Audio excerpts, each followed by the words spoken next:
حضرت عمر کے زمانے میں ایک گویا تھا جو گاتا تھا، روٹی چلتی تھی، تمبورا بجاتا تھا. جب بوڑھا ہو گیا تو آواز ختم ہو گئی، روٹی بند ہو گئی، تو جا جنت البقیع میں بیٹھا. یا اللہ، آواز تھی تو چولہا جلتا تھا، روٹی چلتی تھی، اب آواز گئی ہے تو روٹی بھی گئی ہے، بھوکا ہوں، تیرے سامنے آیا ہوں. اب یہ اللہ کی محبت میں نہیں آیا، یہ بھوک تو آیا، روٹی تو آیا. حضرت عمر سوئے ہوئے تھے مسجد نبوی میں، تو خواب میں آواز آئی، میرا ایک بندہ مجھے پکار رہا ہے، بقیع میں میرا ایک بندہ مجھے پکار ہوا ہے.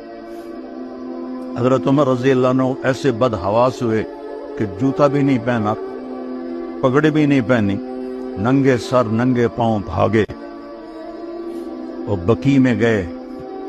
جب وہ قدموں کی آواز آئی تو وہ بوڑھے نے دیکھا تو حضرت عمر بھاگے ہوئے آ رہے، تو وہ بھاگ پا. انہوں نے کہا تو عمر آیا تو سوٹے مارے گا. تو حضرت عمر نے پیچھے سے آواز دی، بھاگو نہیں، بھاگو، میں آیا نہیں ہوں، بھیجا گیا.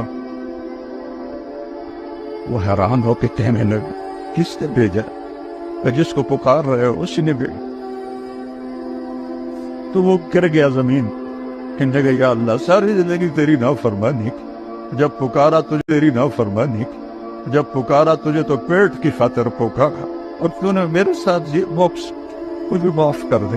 اور اس کی چیخ نکلی اور جان نکل گئی. عمر رضی اللہ عنہ نے اس کو خود جنازہ پڑھایا اور اس کو قبر میں اتارا. سب سے آسان ہے اللہ کو راضی کرنا.